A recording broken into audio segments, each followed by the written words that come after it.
and the removal and the processing of waste, and through technological innovation that are adapted to the agricultural and situations where you will have fuel, wood, and other natural gas and biogas which were going to be used. As you know, Africa is bearing the burden of the impact of climate change, although it contributes less than 4% of global warming and emissions. Therefore, there is an urgent appeal to the developed countries to honor their commitments in Paris, made in Paris, and to work in favor of the developing countries in order to mitigate the climate change and also ensure the transition towards a green climate.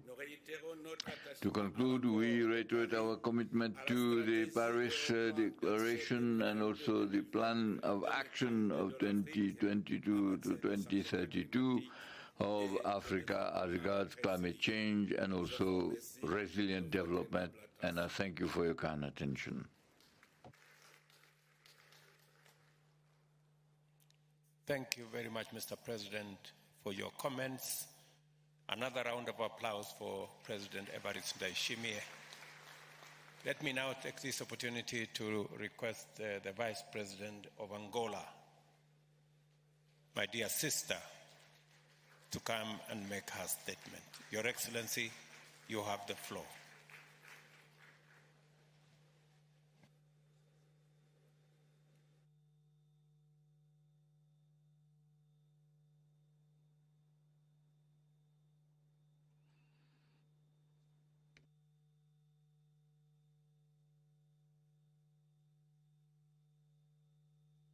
Thank you, Mr. Chairman.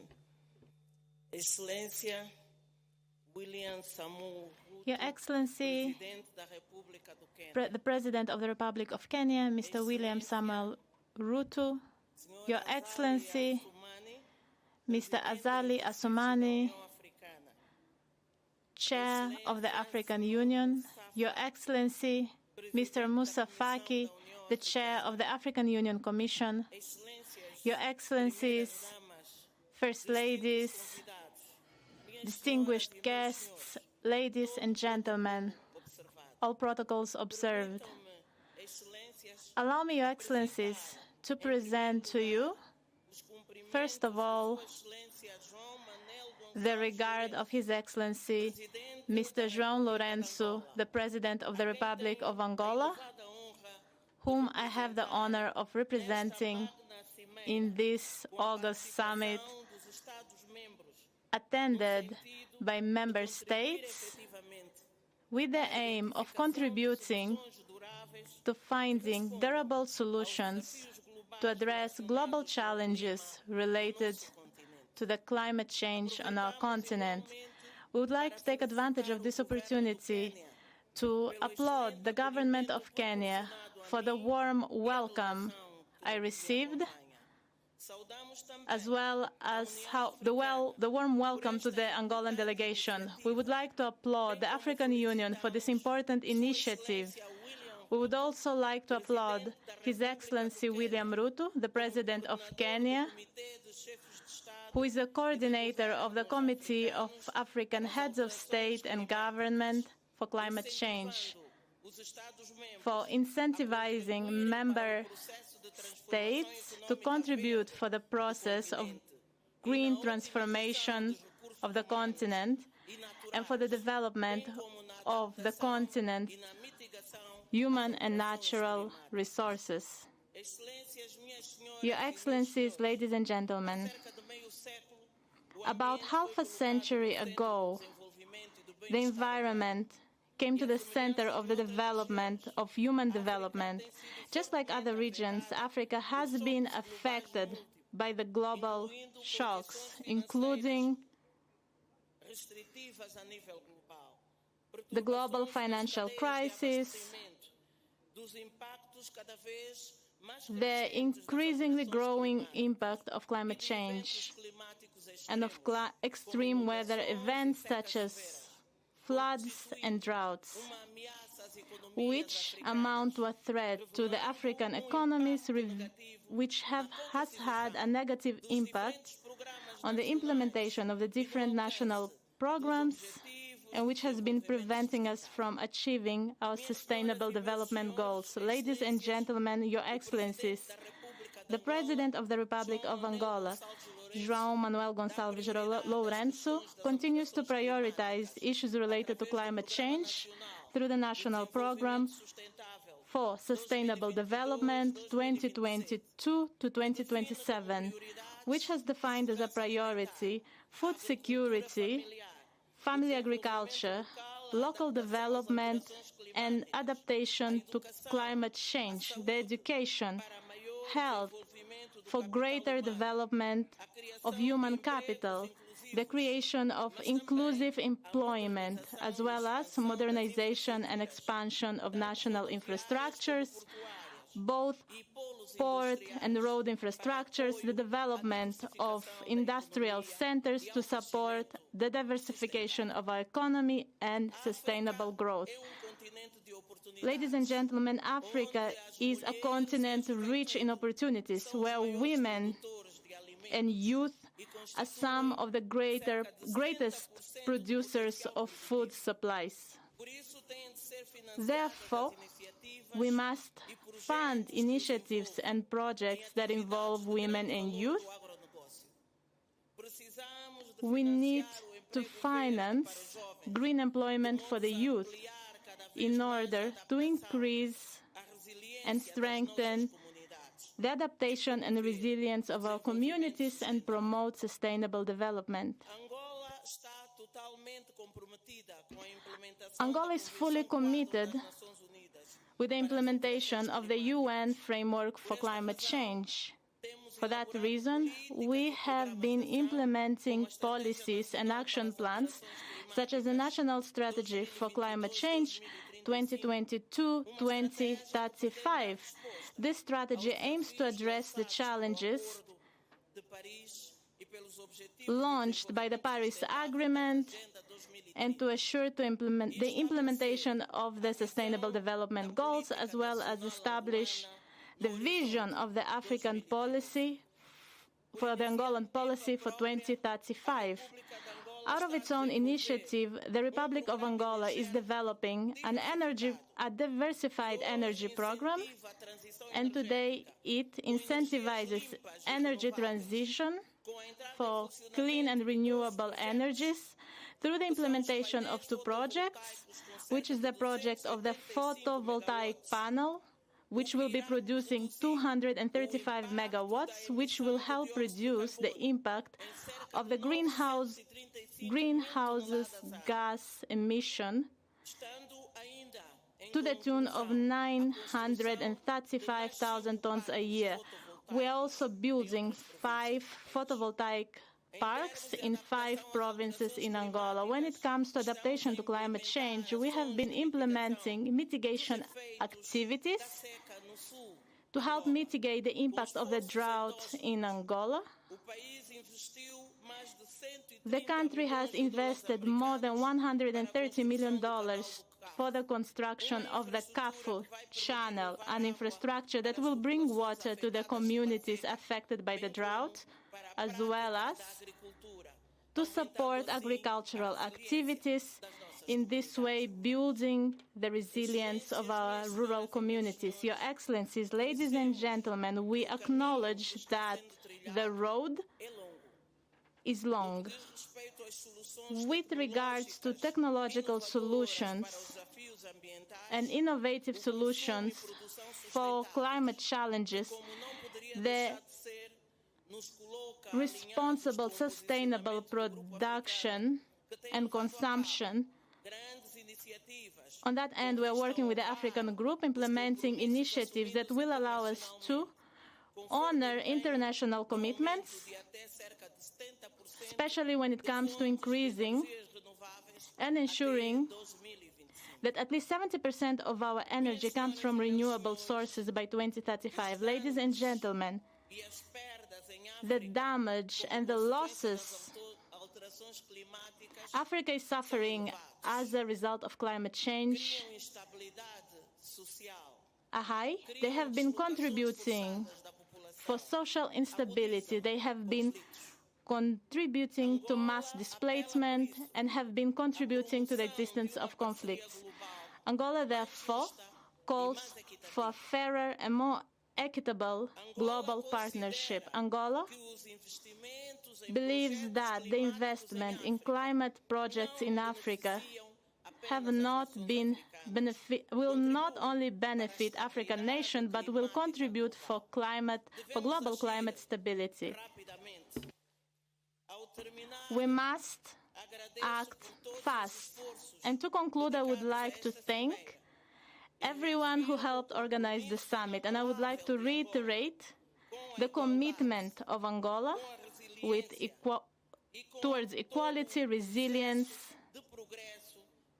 and towards everything related to the progress of our beloved Africa. I would like to reiterate our trust in the African Union and in the international community so that together we can face challenges associated with climate change.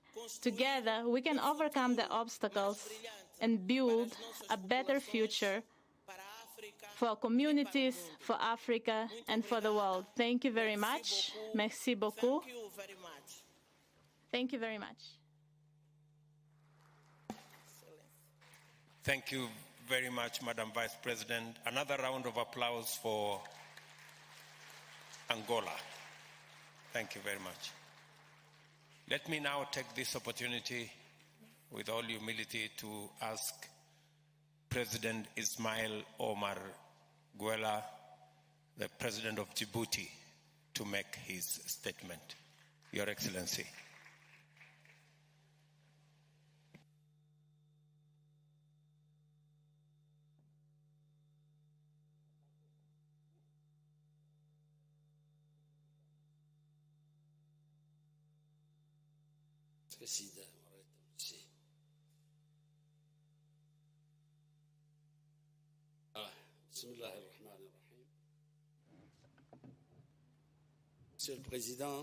Bismillah ar-Rahman ar-Rahim. Mr. President, President Ruto, President of the Republic of Kenya, Excellencies, Heads of State and Government, Mr. Secretary General of the United Nations, ladies and gentlemen.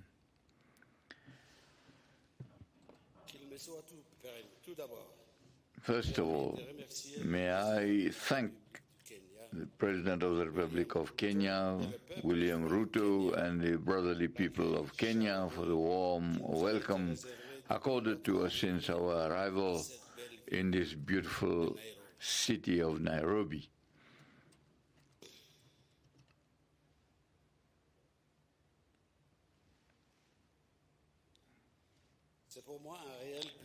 It is a real pleasure for me to take the floor at this forum, which is in line with our strategic thought and dialogue and exchange of views for the sustainable development of our continent through the potential which a blue economy affords us. The Republic of Djibouti subscribes to the Moroni Declaration and the strategy of coordination for a mechanism of the coastal countries which alone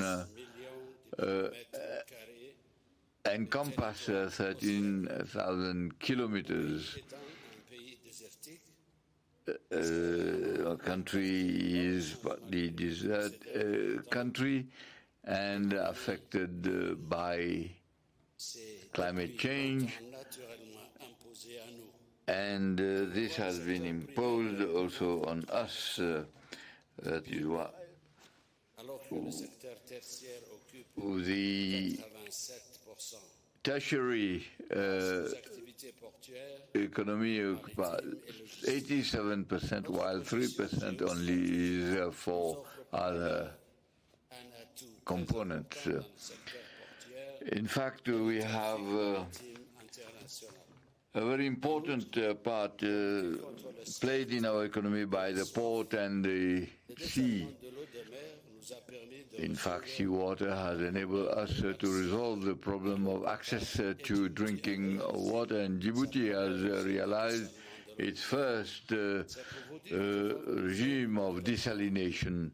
That is to say that the development of economy, blue economy, is an imperative need for Djibouti, and it is in this spirit that we have worked out a national strategy for blue economy in 2023, and the national vision is the guiding principle for the action of the government. Its partners and the civil society in working in the maritime economy.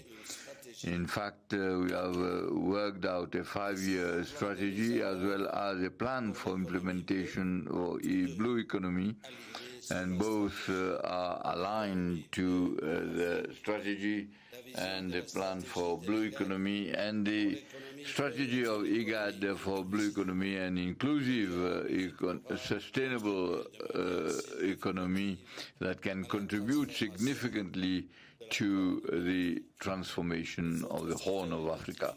The other sectors identified, that in addition to the port and maritime activities, are fishery and aquaculture, and also the maritime security and safety.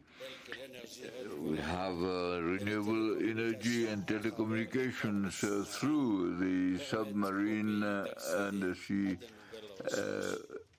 cables. Mr. President, the oceans transcend the states and they connect all of them, and we should harness this potential in order to create wealth. This is the essential of what it means to develop a blue economy, that is to establish partnerships that will enable us to make use and exploit our oceans, and also a paradigm for action leading to sustainable development. That is why the strategy of blue economy should depend on 3 principles: enhancement of economic activities and the maritime activities, the safeguard of natural resources and ecosystem services, and the establishment and the creation of sustainable jobs and growth. We have to ensure that oceans create opportunities for our peoples. More than 80% of the people of Djibouti live on the coast. That is why we think that inclusiveness, ownership, and the empowerment of the coastal people and communities are essential for the implementation of blue economy. Before we can think of other world supply chains, we need to guarantee the local capacity, legitimize, regulate, and establish opportunities. Mr. President, the awareness of the possibilities of the oceans by our societies, and also is associated to sensitization about the various threats, and also the threat to maritime and climate change, because this can unleash a dynamic for a better system of protection and sustainable use of marine resources. The preservation and protection of our oceans will guarantee the sustainability of our planet. And this preservation should be accompanied by action, that is, to fight against inequalities and the harmful practices that impede and affect the governance of oceans. Illegal fishing, commercial, unlimited commercial and industrial fishing, the dumping in the toxic waste in our oceans are major risks to our planet. This conference should, in fact, be the point of departure for the trajectory of development of our oceans and seas. We are aware of the African potential as regards blue economy, but also our vulnerability. That is, to unleash the potential of blue economy will regenerate in Africa and beyond, and will demand the mobilization of adequate financial resources, because the capacities of our states to take advantage of blue economy remains inadequate. In spite of many commitments made by the international community as regards adaptation to climate change and increase and enhance resilience, our achievements in fact remain below what is expected and what is demanded. That is why Africa continues to urge our partners to develop and honor their commitments, because the development of blue economy is in line with the spirit of sustainability and resilience that is recommended by Agenda 2030 of the United Nations, and is a breath of oxygen for our countries and for our deserts. I thank you.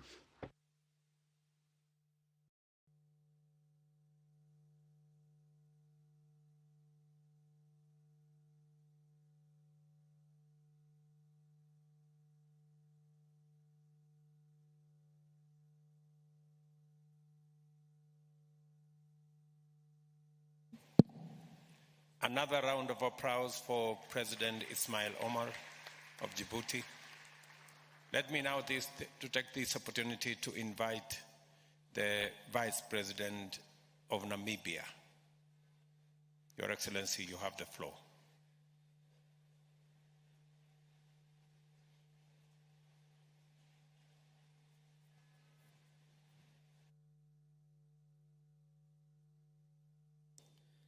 Your Excellency, President William Ruto, President of the Republic of Kenya, Your Excellency Musa Faki Mahamat, Chairperson of the African Union Commission, Your Excellency Antonio Guterres, Secretary General of the United Nations, Your Excellencies, Head of State and Government, Ministers, delegates, ladies and gentlemen. I wish to extend warm greetings from the Republic of Namibia, specifically from Dr. Hage Gottfried Geingob, President of the Republic of Namibia, to you, President William Ruto, for your excellent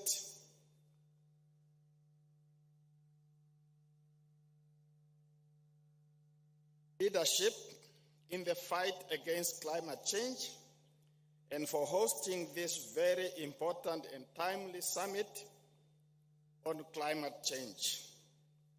I further extend my gratitude to you and to the people of Kenya for the excellent way this summit has been organized, and the warm hospitality extended to my delegation since our arrival in this beautiful city of Nairobi. As Your Excellency have said, I'm finally happy to have returned home to East Africa. Today, I wish to shed light on the effect and impact of climate change on Namibia and her people. Namibia's geographical location in southwest corner of Africa, with its vast desert landscape and arid climate, make it particularly vulnerable to the impact of climate change. Rising temperatures, erratic rainfall patterns, and prolonged droughts are becoming more frequent and tense, wreaking havoc on the country's economy, on our environments, and of course, affecting our people. Agriculture, a cornerstone of Namibia's economy, is significantly affected. Prolonged droughts and unpredictable rain patterns lead to the reduced crop yields, livestock losses, and increased vulnerability to food insecurity. As a result, farmers struggle to provide for their families and to contribute to the nation's food production. The impact on rural community is thus severe, exacerbating poverty and inequality. Moreover, climate change exacerbates the water scarcity challenges facing our country. With limited fresh water resources and a growing population, the demand for water is increasingly high. However, as temperature rises and rainfall becomes erratic, rivers and water bodies dry up and groundwater reserves deplete. This scarcity not only affects drinking water availability, but also impact on agriculture, industrial activities, and hydropower generation. The water crisis strains communities, hinders economic development, and threatens social and communal stabilities. Your Excellencies, these challenges are not unique only to Namibia, as the whole continent experienced similar, if not worse, consequences of climate change.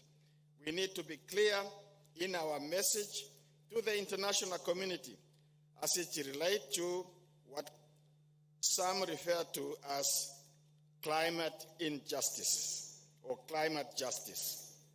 The global response to the effect of climate change in Africa should be characterized by agency, collaboration, and support.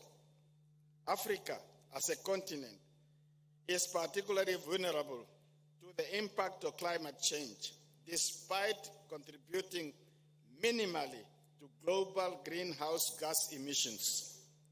Developed nations must fulfill their commitment to provide financial and technical assistance to African countries.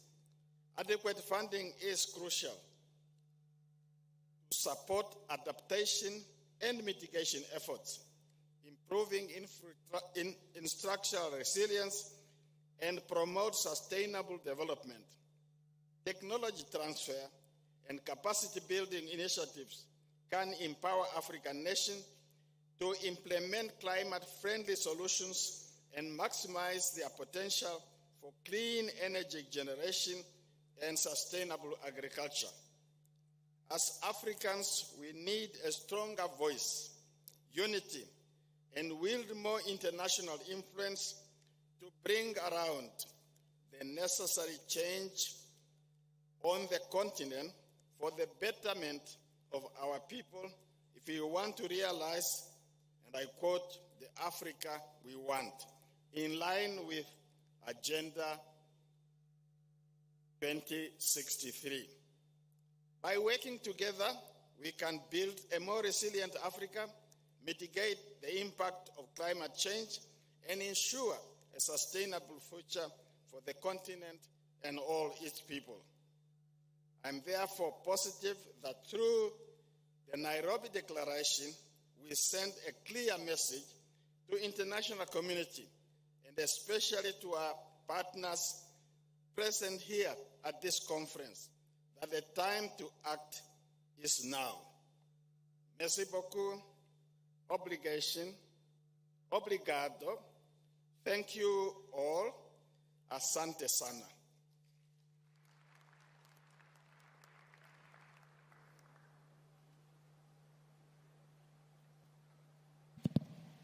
Thank you very much, Mr. Vice President. Now it's my opportunity to request the Vice President of Colombia, my sister, to come and make her remarks. Your Excellency, Madam Vice President. She is the first woman of color to be Vice President of Colombia. Welcome.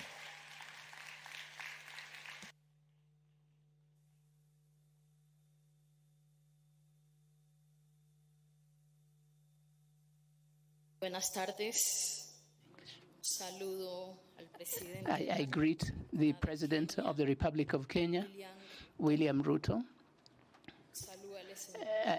I greet the excellent President of Comoros, Azali Assoumani, His Excellency Moussa Faki, the President of the African Union Commission, the Secretary General of the United Nations, Antonio Guterres, all the presidents and leaders, ministers, the media, and all those present here. In first place, I wish to thank the President Ruto for having invited Colombia to participate in this great summit on climate here in this African continent. I come sent by the President Gustavo Petro, who was invited personally by the President of Kenya, and I'd like to thank him for blessing the central discussion that we have today, as that is a call to all of humanity to care for the great challenges, especially this planetary challenge that is putting into risk the life in the planet. As an African descendant woman, I'm very proud to be here in the mother continent. From here, my ancestors came.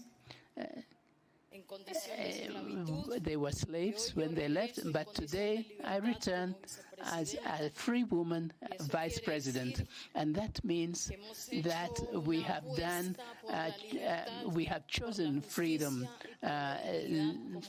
justice and dignity as people. It's an honor for me to be here to form part of this very important discussion, and it is the challenge that we have to, and which our nations face with the climate change.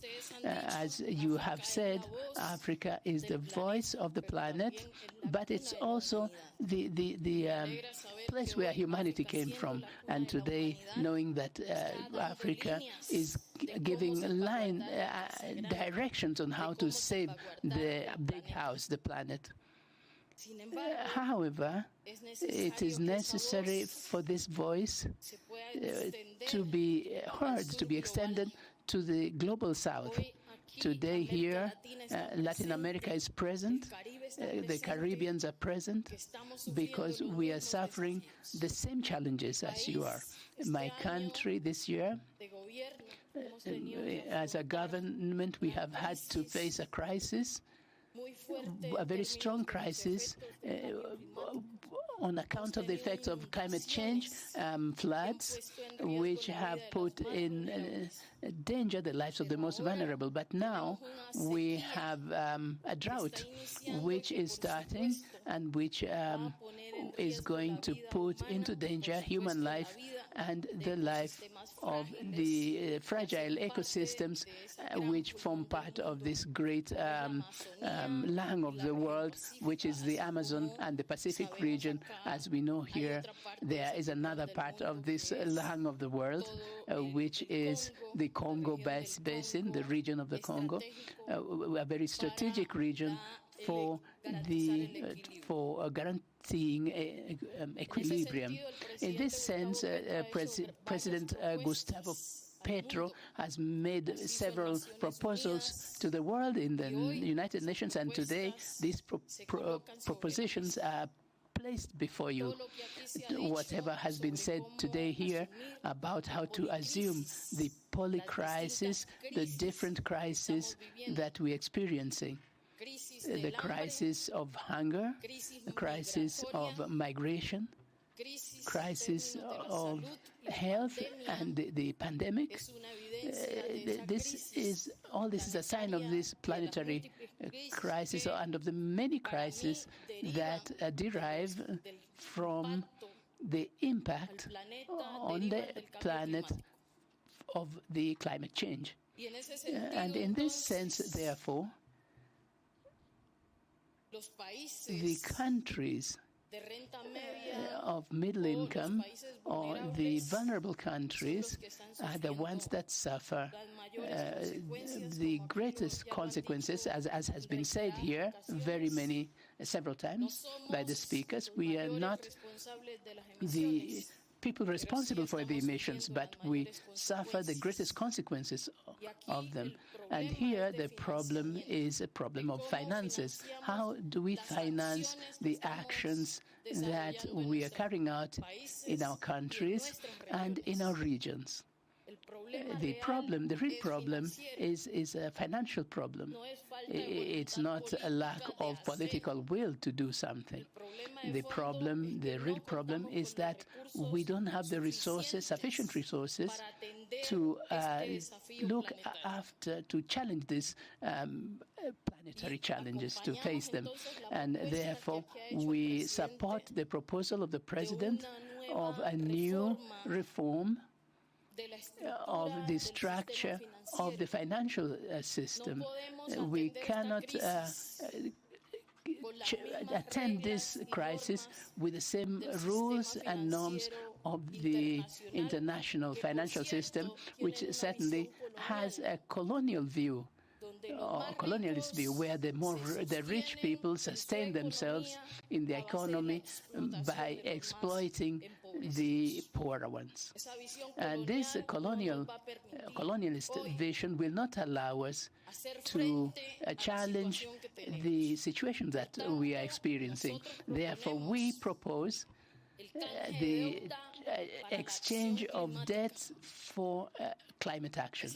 This exchange of debt obviously cannot be in the traditional way as has been done before, because there would not be any just situation.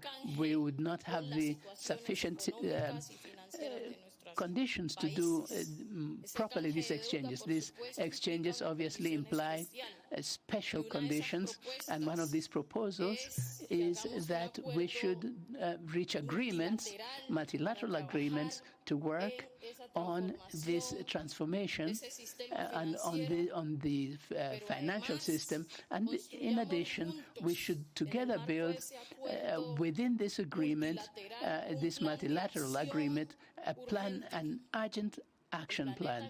The planet doesn't have much time. We do not have much time to continue speaking. We have to go into action.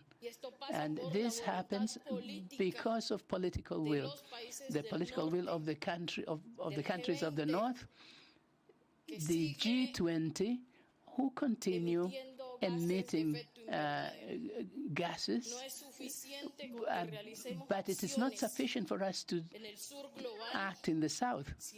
If the global North does not take up the challenge of limiting its emission of the gases, as we were saying, as the General Secretary of the United Nations said a few minutes ago. In this sense, therefore, we propose that we should do the same, that what was done in the case of the pandemic.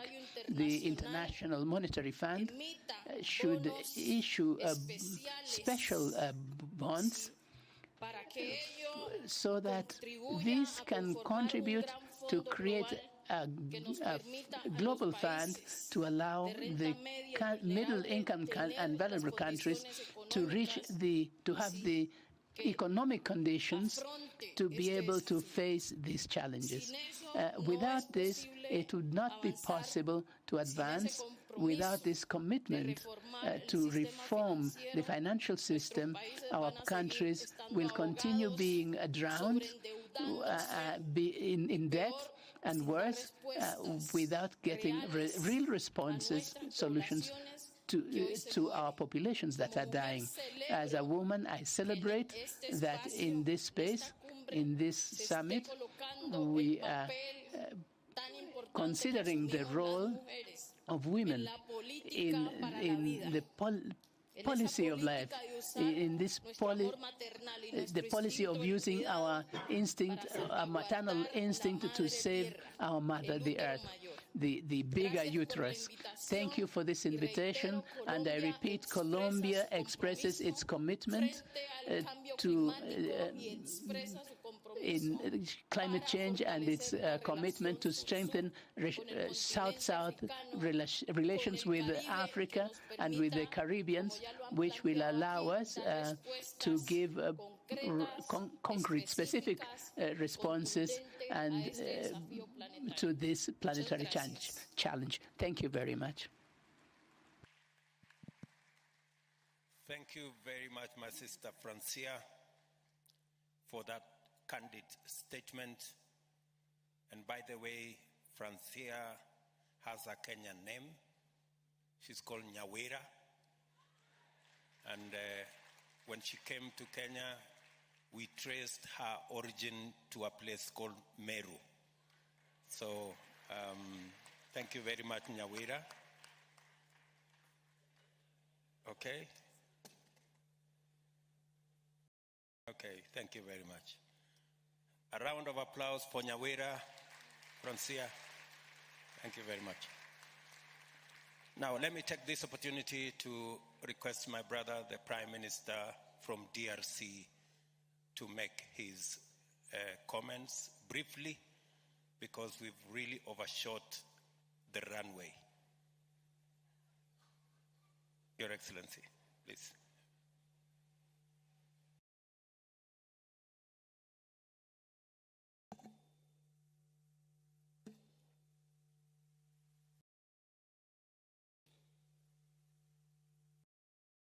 Excellency William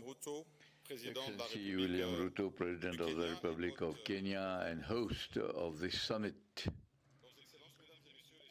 Excellencies, heads of state and government, Mr. Antonio Guterres, Secretary General of the United Nations, Madame von der Leyen, President of the European Commission, Mr. Moussa Faki Mahamat, Chairperson of the African Union Commission, invited guests, ladies and gentlemen.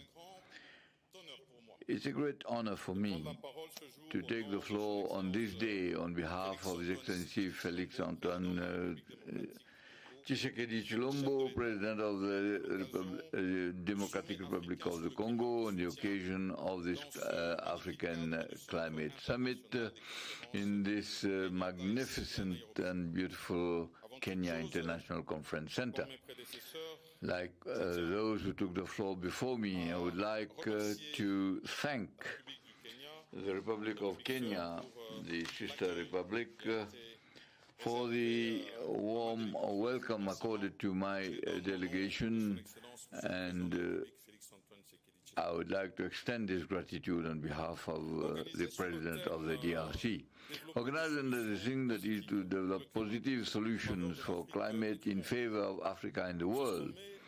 This summit affords my country the opportunity to meet the expectations as regards the problem of climate, and precepts are based on three fundamental principles, that is, a green economy, biodiversity, and renewable energy. As we can not overemphasize that the DRC is a kind of solution country which imposes on the world because of its potential and innumerable assets, which is an undeniable contribution that is there for the conservation of nature. A favorable ecosystem, our country in fact has huge forest resources and 155.5 million hectares, which is more than 10% of the forests of the Congo Basin, an important reserve and a well of more than 30 gigaton of carbon, and also its potential of the solar energy, which represents 37.7% of Africa and the world. The Democratic Republic of the Congo can, through its electric power, can provide and supply Africa with this energy, and also its young population, its labor force, and which is a great potential. And as President Ruto has said earlier on, the African potential is known. Here, it is a question of transforming this potential and harness this potential in responding to the issues of climate.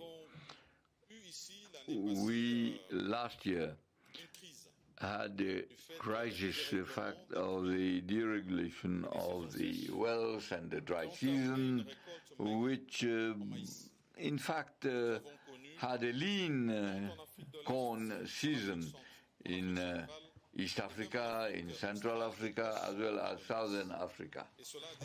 And this has destabilized our economies. This has made us more aware of the response that we should give to this climate problem. For me,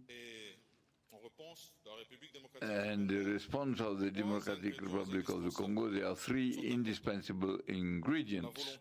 One is the will, solidarity, and determination.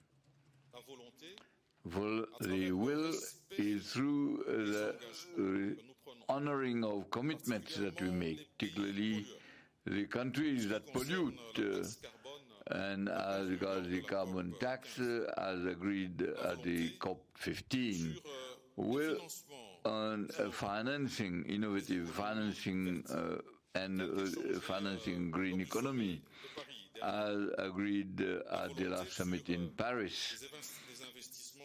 And then the investment on energy, the development of value chains here in Africa, and this with a response for jobs for our youth, and the will to enable us, as it has been said here, that is access to financing on fair and equitable conditions, and the reduction of debt of the vulnerable economies through compensation, because it has also been proposed, and I think it has to be recalled. And the second ingredient is solidarity. Solidarity as regards projects of common interest.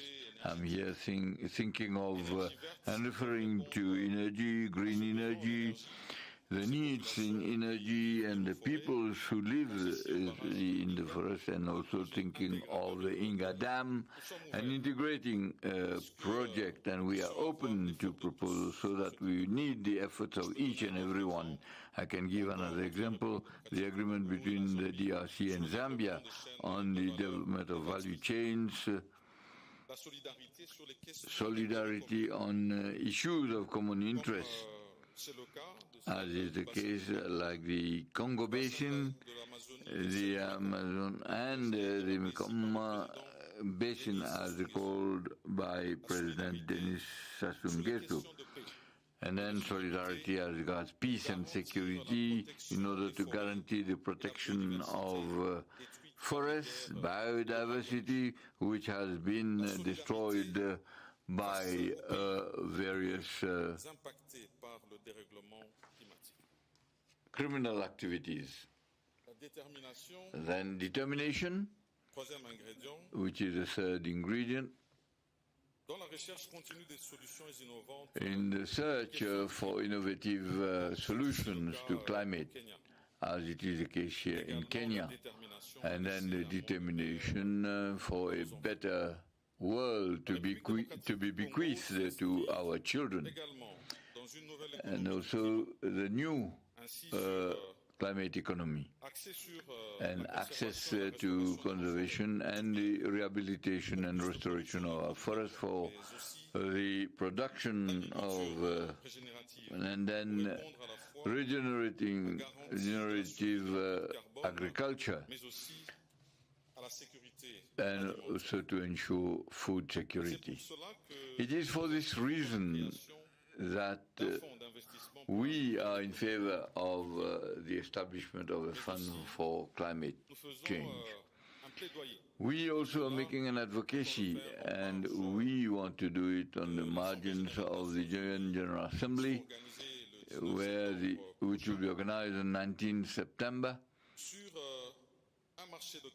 on a carbon market that will be profitable for Africa, and that will be on the margins of that summit.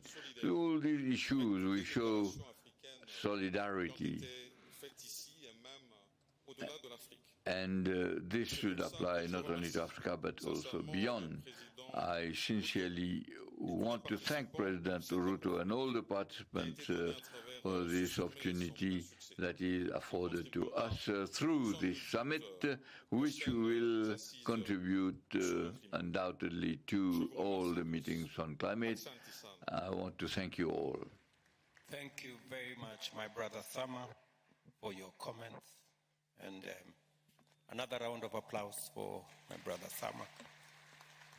Let me ask that we now prepare the clip from my sister Motley. Just hold it as I give the floor very briefly, maybe 2-3 minutes, to the Deputy Prime Minister, Mr.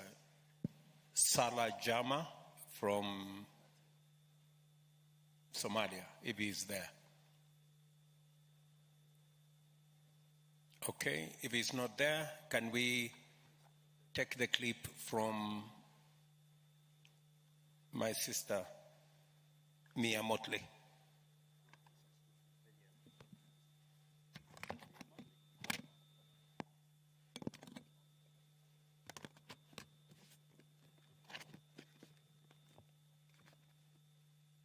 Your Excellency President Ruto of Kenya, Your Excellency Azal Assoumani, President of Comoros and Chairperson of the African Union, I'd like to thank you for co-hosting such an important summit.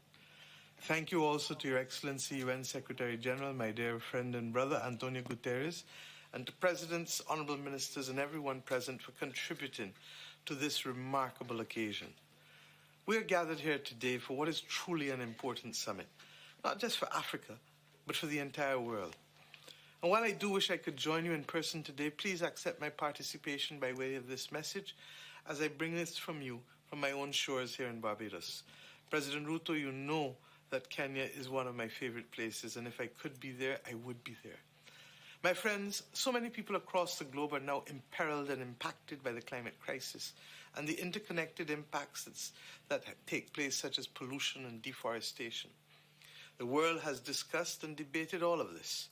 But the fact is that for too long, we have done far too little. And as I said in Paris, we're not moving at the pace or with the scope that is necessary to tackle the environmental decline if we are to safeguard our people and our planet. The climate crisis affects everybody, but particularly it has devastating consequences, life and death consequences, for the very poorest and most vulnerable. and they come from countries who didn't help cause it. But my friends, we still have a choice. We can continue to talk amongst each other, seeking perfection or even casting blame, while the world literally burns. Or we can choose to transform our future. We can choose to shape it. To do so, we've said all along, we need to take action now, and at the pace and the scope that matters. And why with such urgency? We now live in a world of superlatives. I call it the season of superlatives, the hottest, the rainiest, the warmest. Everything is breaking new barriers and new records for the Guinness Book of World Records. And yet every day we continue to do nothing or enough as we see the impacts of the climate crisis. We need to stop talking and we need to do. The Bridgetown Initiative is an action plan that we've identified to make the world a better place, only because we live in a world where capitalism and money dominate so much that unless we unlock the financing mechanisms, we're not going to be able to take the necessary action at scale and with speed. At its core, the Bridgetown Initiative sets out how we can rebuild the international financial architecture to be fit for purpose, so that countries like ours and yours are no longer disadvantaged by systems that were not built with us in mind when they were established. Now is the time to do what needs to be done. There's no other word. N-O-W, a simple three-letter word, now. We are at the crossroads for humanity. And this, my friends, is a time when political will, matched by the recognition of our reality, will make all the difference in the world. I know that many of us recognize this who are there today at this Africa Summit. Your countries and your people continue, like mine and ours in the Caribbean and across SIDS, to face the brutal effects of this climate crisis. And we also face, of course, that climate financing gap that is limiting your ability to respond effectively. This cannot and this should not be. Brothers and sisters, I say to you today that it is up to everyone to do all they can to ensure the continued health of our nations. We must work together from the African continent to the Caribbean. Understanding nature and the climate crisis does not respect the boundaries which man holds fast to as borders. Indeed, I say now it doesn't matter because we're seeing it in the north, in the east, the west, and the south. We must stand up for what is right. We must share a sense of responsibility to our environment and indeed to the loss of biodiversity on land and in our oceans. We must share a sense of responsibility to each and every generation. We, my friends, are capable of achieving common goals, but we can only do so when we share that sense of responsibility to one another. We must be our brothers and sisters' keepers, and we must look to treat others as we would wish to be treated. If we apply these simple precepts that our children live by daily, then I believe that we can begin to see success. I trust that the science will continue to be all at the center of all that we do, and I trust, therefore, that that ability to link science with finance, with public policy action, can make the difference to ordinary people in Nairobi, ordinary people in Bridgetown, ordinary people wherever they are found on this planet. Thank you, and I wish you all the very best. Thank you very much, my sister Motley, wherever you are, and for your very kind comments. Let me now take this opportunity to ask the Deputy Prime Minister from Somalia, Mr. Jama, to make your statement, and I request my brother to make it brief. Thank you. Thank you for understanding. President.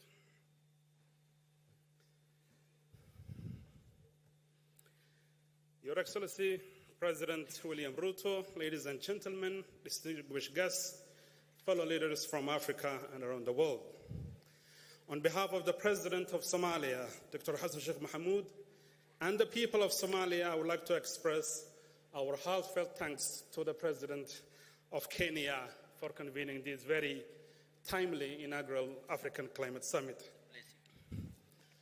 Ladies and gentlemen, across the African continent, from the southern tip to the northern edge of the Sahara, from the Sahel to the Horn, The impact of climate change manifests itself in some very similar, cyclical, and destructive patterns. And it's this common threat that brings us all together to form a unified voice championed by President Ruto.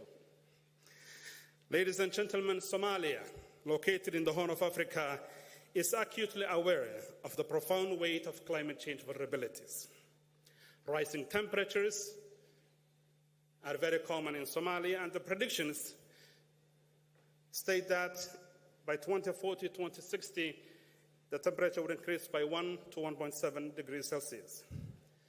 Ladies and gentlemen, I want to highlight a set of variables that interact together and render the African states extremely vulnerable and their communities. The era of climate change has become synonymous with the nexus of food insecurity, forced migration, and displacement, coupled with conflict. It has been widely stated here today that over 150 million Africans are subject to food insecurity and hunger. Around 60 million of those are in the Eastern Africa and the Horn region, and 5 million in Somalia. Since much of the African countries are not industrial states, climate change impact affects us at our most vulnerable places. In places like Somalia, pastoral communities and agrarian communities are the most hard hit. So today's very proud livestock herder or a farmer could overnight find themselves in an IDP camp outside the big cities, becoming another added number to climate change vulnerabilities. I would like to allude to an element of combating climate change that has not been widely discussed in this plenary today, and that is our coastlines and the blue economy that President Gailey spoke about. Somalia has the longest coastline in the mainland continent, but overall in Africa, our blue economy is underperforming, and rising water levels,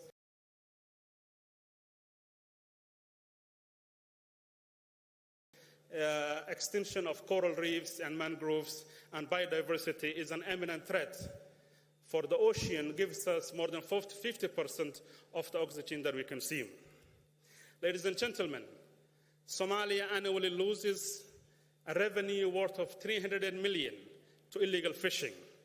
And I think investment in the sector would allow us to enhance our potential to cope with climate change. Ladies and gentlemen, the final question I would like to raise is how well are the African states and societies situated to combat climate change?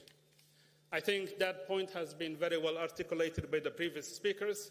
The African states have a unique set of challenges that puts them in a precarious situation. Limited fiscal space, changing global markets and volatility, lack of access to finance at a reasonable rate, all these elements compounded, and the climate change diverts the African states from investing in development and sustainable development goals, and on a regular basis focus on humanitarian interventions. Such an approach should be abandoned, and we must look for more meaningful engagement. Ladies and gentlemen, when droughts hit California, you do not see the death of people. But when droughts hit the Horn of Africa, you see both the death of people and the loss of livestock. So climate change affects Africa in some very profound and immediate ways. Finally, I fundamentally want to agree with the argument put forth by President Ruto that Africa should be and ought to be part of the solution to combat climate change. We have a very young, vibrant population. More than 70% of our population is young. We have 60% of the world's potential in terms of renewable energy. We have the greatest potential for agriculture and livestock. And instead of the world feeding us, Africa has the potential to feed the world. But for that to happen, there needs to be justice and reform in the global financial institution. If we cannot access finances at a reasonable rate, a rate equal to others, then for us, bringing about a transformation would be an elusive goal. I'll give you the final example of where Somalia stands today. We are fighting a war against Al-Shabaab, Mr. President. That's why our president could not be here. He is in the front lines. We are finalizing a debt relief HIPC initiative that took us almost a decade, serious fiscal limitations. After we complete the fight against Al-Shabaab and we finish our debt relief program, we will find ourselves in a very interesting situation. Do we go for concessional loans to invest in infrastructure, in human capital, in sustainable development goals, or do we deal with the droughts? We almost averted a famine a year ago. Ladies and gentlemen, to conclude, in the last 30 years, Somalia has experienced 18 droughts, 2 famines, an equal number of floods. In order for us to develop the resilience and the mechanisms to cope with those things and empower our resilient citizens, we ask for international financial institutions to be reformed, adaptation programs to be increased, and Africans should have a common voice so that we can take it to the next scope. Thank you very much. Thank you very much, Deputy Prime Minister. And I want to confirm as a neighbor the whereabouts of the President of Somalia and give him our regards. Let me take this opportunity. The President of Nigeria passed by and did request me to give a chance, a very brief moment, Minister, 2 minutes. Isaac Adenkule, the Minister of State for Environment from Nigeria. If he is in the house, you have the floor. And, oh yeah, thank you. Minister, please make it brief.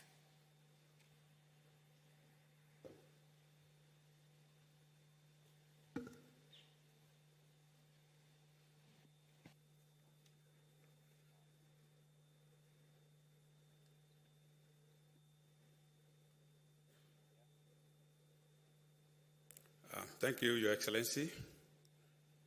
I am here to deliver the Nigerian statement on behalf of my President, the President of the Federal Republic of Nigeria, President Bola Ahmed Tinubu, who is unable to be here because he has to be in New Delhi, India, to be part of the summit of G20 leaders.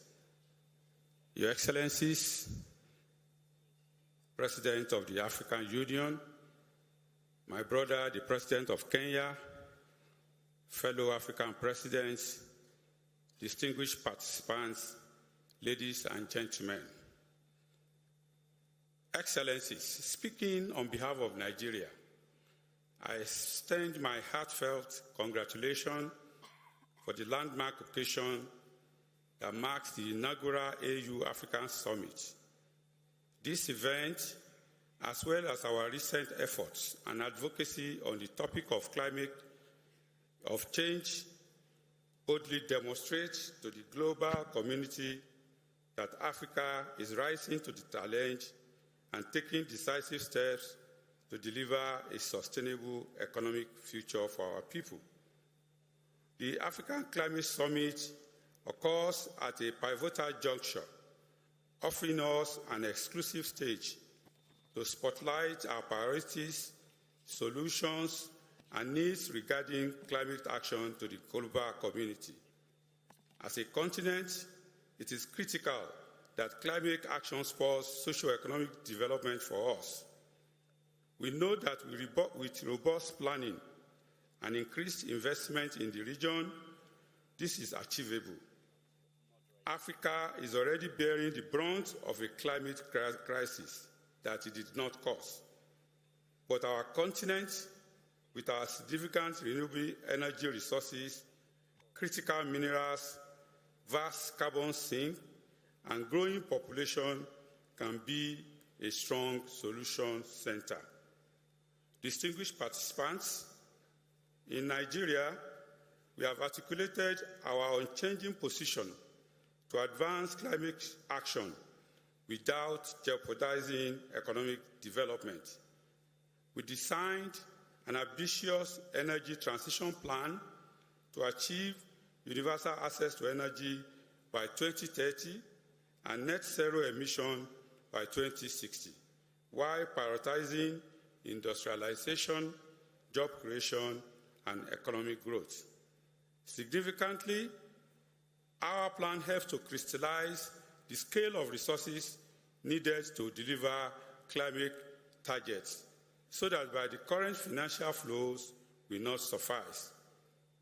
Nigeria's energy transition plan requires 1.9 trillion in spending up to 2060, including 410 billion above business as usual spending.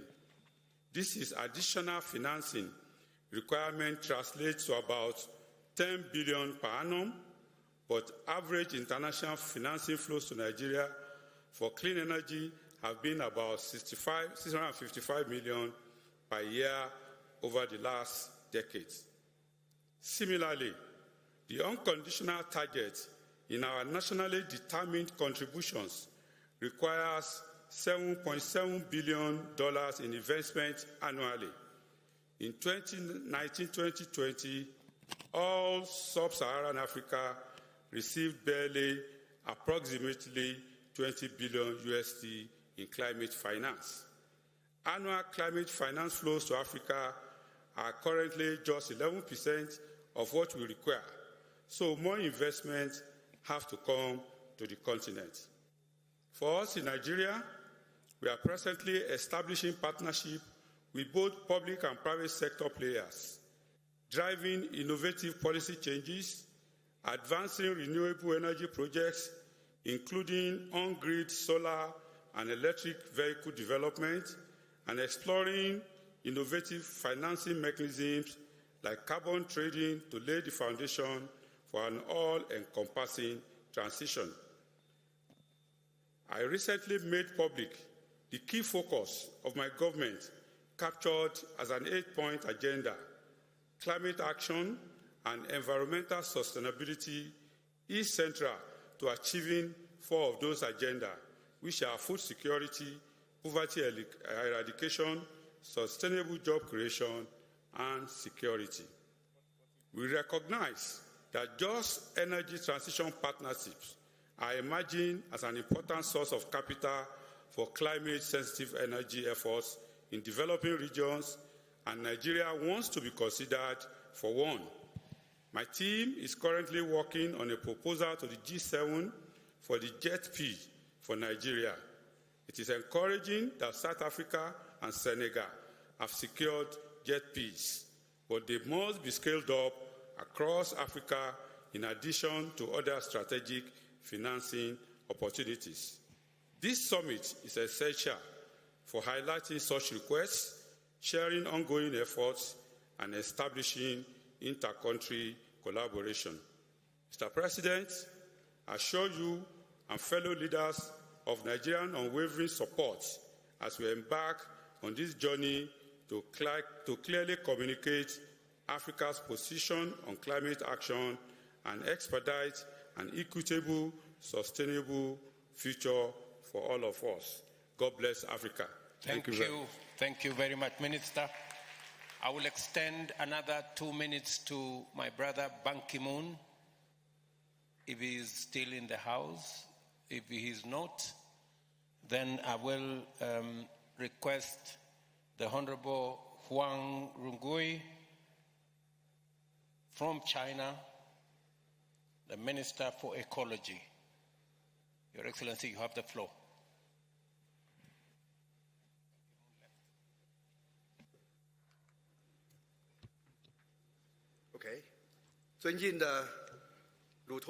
His Excellency William Ruto, President of Kenya, His Excellency Azali Assoumani, President of Comoros, Ministers, Heads of State, ladies and gentlemen, greetings to all. I am very honored on behalf of the Chinese government to be invited to join the Africa Climate Summit to discuss with African leaders, friends and colleagues on climate change and sustainable development. First of all, I would like to extend my gratitude to the Government of Kenya and President Ruto Williams to successfully convene this summit. I would like to also thank President Ruto to invite the Chinese government to attend this event. Since the beginning of this year, extreme weather events have occurred frequently around the world. Forest fires in Canada, heat waves and floods in many parts of China, and floods and mudslides in Malawi, among other African states, have caused serious loss of life and property, as well as ecological crisis. Climate change is a global challenge that can only be effectively addressed through solidarity and cooperation. The UNFCCC and its Paris Agreement are hard-won gains, which reflect the greatest global consensus. We should always adhere to the principles of common but differentiated responsibilities, equity, and respective capabilities, so as to build a solid political foundation for global climate cooperation. Africa is one of the regions in the world most vulnerable to climate change,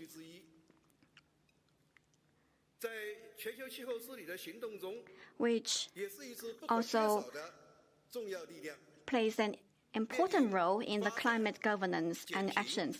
Faced with the multiple challenges of development, poverty reduction, and climate change, African countries have taken vigorous actions in adaptation and mitigation, and have made great efforts to realize the goals of the Paris Agreement.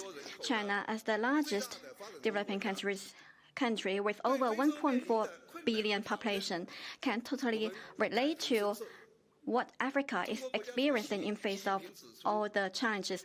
President Xi Jinping has pointed out that addressing climate change is not something that others want us to do, but something we must do. China has set the goal of carbon peaking by 2030 and carbon neutrality by 2060 as our NDC. China has taken vigorous actions which have led to positive progress. In this regard, China has become an active player to respond to climate change. Over the last decade, China has supported economic growth of over 6% per year, with only an average annual growth of 3% in energy consumption. Thus, the installed capacity of renewables in China is up to over 1.3 billion kilowatts. And China has brought down the global cost of renewables, contributing significantly to the global response to climate change and emission reduction. China has launched a national carbon market covering 4.5 billion tons of emissions per year. We also produced over half of the global e-mobility vehicles. We have afforested an area of 1.02 billion mu, equivalent to 6.8 million hectares, contributing to a quarter of the world's new forested area. China and Africa has been very effective in climate cooperation in the past 1 decade. We have assisted Africa's low-carbon and climate change adaptation demonstration zones, supported its clean energy infrastructure and smart agriculture, and helped enhance disaster prevention and mitigation in Africa, and also facilitated the implementation of the Great Green Wall program in Africa. In late 2021, China and Africa jointly issued the Declaration on China-Africa Cooperation on Combating Climate Change. As of August 2023, China has signed MOUs with 15 African countries on climate cooperation. I would like to take this opportunity to announce that in order to implement this declaration, China plans to launch the program Africa Solar Belt under the South-South Cooperation on Climate Change to assist relevant African countries in developing and utilizing solar energy, address power shortage, and transition to green and low-carbon development. Development is the way to enable people to live a better life, a top priority for developing countries. Recently, President Xi Jinping has launched new initiatives such as the Support for Africa's Industrialization Initiative and China's plan for the modernization of African agriculture. We are ready to work with African countries to deepen cooperation in climate actions and sustainable development, and to join hands in promoting green, low-carbon modernization. Meanwhile, we also call on developed countries to proactively shoulder their historical responsibility and fulfill their commitment to provide developing countries with at least $100 billion every year in climate finance. As President of CBD COP15, I would like to also call for your attention to the intrinsic linkage between biodiversity and climate change.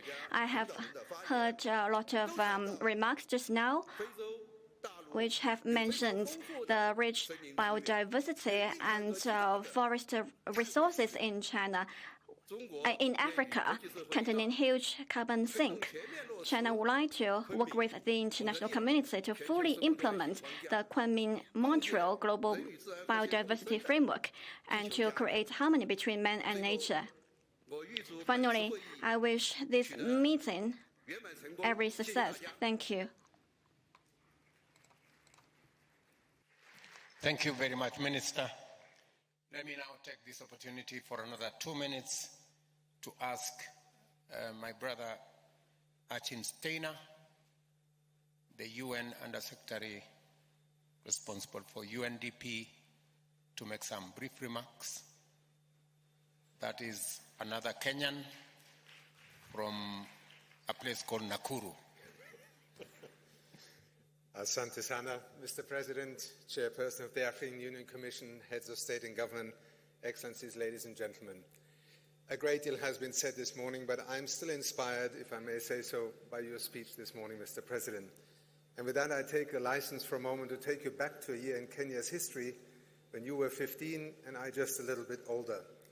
It was the year that in Olkaria in Hell's Gate National Park, the first geothermal unit was installed. I mention this because the journey of Kenya in so many ways represents, when it comes to the energy sector, to leadership, to transition, to many of the things that you spoke about this morning, reflects what happens when people do not take the answer, it's not possible, it's not doable, it's too expensive, too seriously. Hell's Gate National Park is only about an hour outside Nairobi. Kenyans know it well. Visitors, please visit it, because it is today one of the most remarkable places, the backbone of Kenya's electricity generating economy. That first Mitsubishi turbine installed in 1981 was installed against a great deal of skepticism. I learned about this history during the years that I spent here. It took many pioneers to envisage it. Today, Mr. President, I believe that Olkaria, with its various generating turbines, generates almost 1,000 megawatts of electricity. And ladies and gentlemen, you are in a country that may very well become the first country in modern history to actually generate its entire electricity supply with clean energy sources. Kenya today is a country that has passed the 92% mark, and it is no longer alone. In fact, Mr. President, there is another country in South America I visited and I did not know. Uruguay, today, well over 90% of its electricity supply with renewables. This is not to say that every country can follow the same path. But what we do in UNDP, and why I'm so proud to be here together with my Secretary General and so many of the partners that are today invested in precisely the kind of vision that you have laid out for Africa, is that we can be partners. We have listened, we have learned together, and today, as UNDP, 36 countries on the African continent have invited UNDP to help them undertake integrated national financing frameworks to address this continuously frustrating reality that this continent is asked to borrow for things that it was neither responsible for nor it can afford to borrow in this world of today. That is why looking at finance with the kind of lens that you have both spoken to this morning is so important. Secondly, also pioneering projects such as solar mini-grids, another major enterprise of UNDP. For the first time in history, we are supporting 21 African countries to try and connect over the next few years 260 million people to electricity supplies. A $65 billion investment opportunity, but it needs hard work, both to prepare the ground, to find the investors, and to then roll it out. And finally, Mr. President, let me just commit to you, in the presence of so many leaders from across the continent, the United Nations Development Programme, as part of the United Nations family, as you heard from the Secretary General this morning, is deeply committed to Africa's future transitions, coming out of the reality of today, but investing every day across the continent.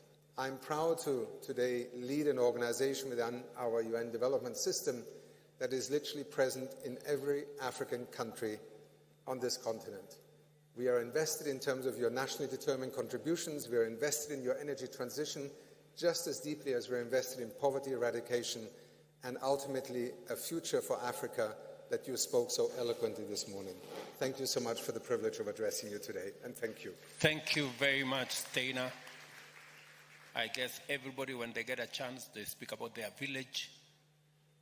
The Olkaria, where Steinar has very passionately talked about, is in his county of Nakuru. Thank you very much. Now, let me give another 2 minutes. Finally, this is the final one, to Bill Gates on video for 2 minutes, and then we will move the program to the next stage.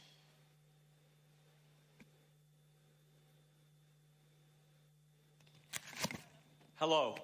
I want to thank President Ruto for convening this event and prioritizing this important work. I started work on climate change over 2 decades ago after I left my full-time work at Microsoft, and I was focusing on fighting poverty and fighting diseases. When I visited Africa, I saw 2 things. First was how climate is already affecting agricultural output, although they've contributed almost nothing to these greenhouse gas emissions because they're dependent on farming, they're near the equator, they're already experiencing more damages than other countries. But I also saw the energy shortage, and we need Africa to have lots and lots of energy to develop their economies. It's fantastic that the African researchers and companies are now thinking about how they can reduce their emissions and continue to grow their economies. Breakthrough Energy is the organization I created to help with climate mitigation. The goal is to innovate, to make the cost of being clean far, far less. And that means we can reduce the emissions and avoid this temperature increase that has such a negative impact. Late last year, I was in a farm in eastern Kenya, and they were experiencing drought. And so I talked through with Mary, who was the farmer, how the new seeds and new approaches were helping her. She had drought-tolerant seeds that made a very big difference. She also had chickens that were bred so they could be more heat-tolerant. And because of those new tools that were empowering her, she was expecting to do well despite the tough climate challenge that she faces. And so this is just one example, but by helping with better tools, allowing farmers like her, who are very innovative, to do new things, we can minimize these damages. I've seen there's African researchers work on innovations in fertilizer, making sure these new crops fit their ecosystems and getting those seeds out, getting them approved, and making sure they're low cost. So we do need to invest, whether it's in the innovation or the deployment, getting resources against those, including the promised support from rich countries, will be very, very important. The global goal on adaptation, which will be finalized at COP, should lead to more investment to help Africa deal with these challenges. And so we need partnerships. We need government, philanthropists, businesses to come together to focus on climate adaptation. Yes, we need mitigation, but adaptation doesn't get the energy it deserves. And so I'm excited that you've come together. I'm excited to work with all of you to solve this problem. So thank you for your efforts.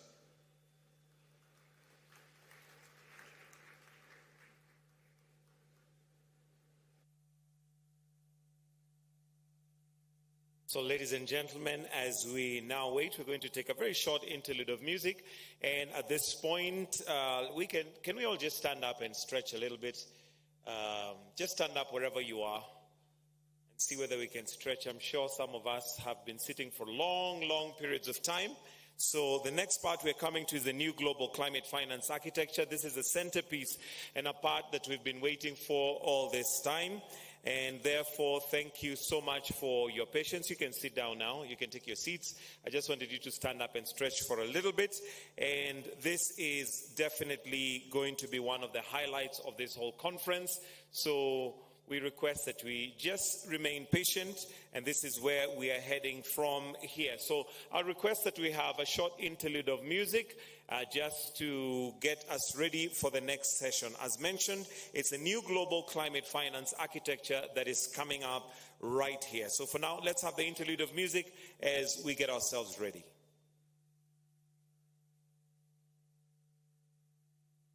Once you've stretched enough, you may take your seats. Africa, rise, rise, Bambazuka. Let us all arise, rise, Bambazuka. Africa, rise, rise, Bambazuka. PPMC. Let us all arise, rise, Bambazuka. We are part of the solution. I am part of the solution. We are part of the solution. You are part of the solution. We are part of the solution. I am part of the solution.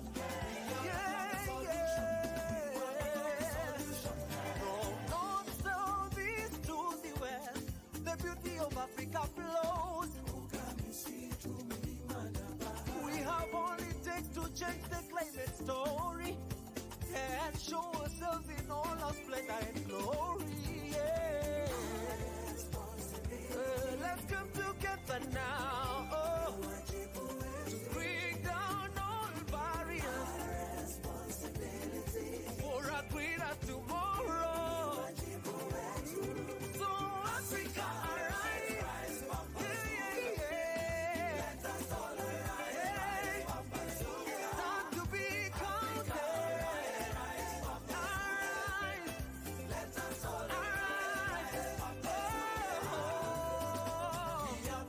solution.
And I know as I stand here before you, we are actually having all the audience from South Africa all the way to Djibouti, from all the way Mozambique to Morocco, and across Uganda all the way to Nigeria. So this is Africa, and Africa is talking, and they have been heard. We want to thank you most sincerely. As you continue around, we want to say the action is now. We have waited for long. That is what Africa is saying. And thank you so much, and may God bless you.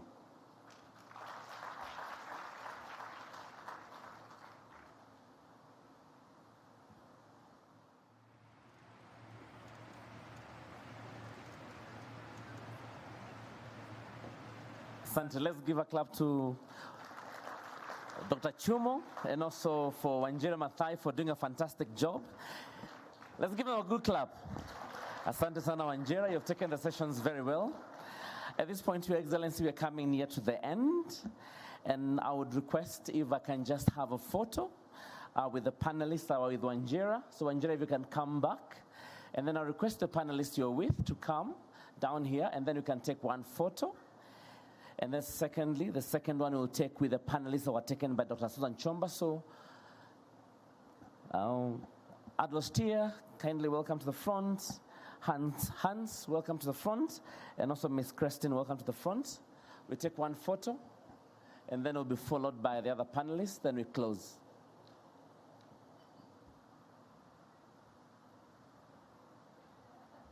Your Excellencies, welcome.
Recent findings tell us all kinds of stories, including that July was the hottest month ever recorded in human history.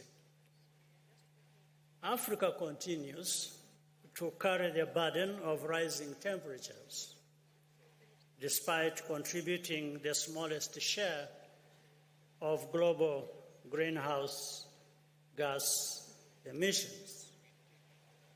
We cannot just keep talking about it without doing what is required to fix the problem. This is unfair, but in the long run, playing the blame game is not the answer. A more pragmatic approach is for Africa to be a key player in the search for global climate solutions. Africa stands united and should remain so in this and in its position. In this regard, allow me to take this opportunity to commend President Dr. William Ruto for his exceptional leadership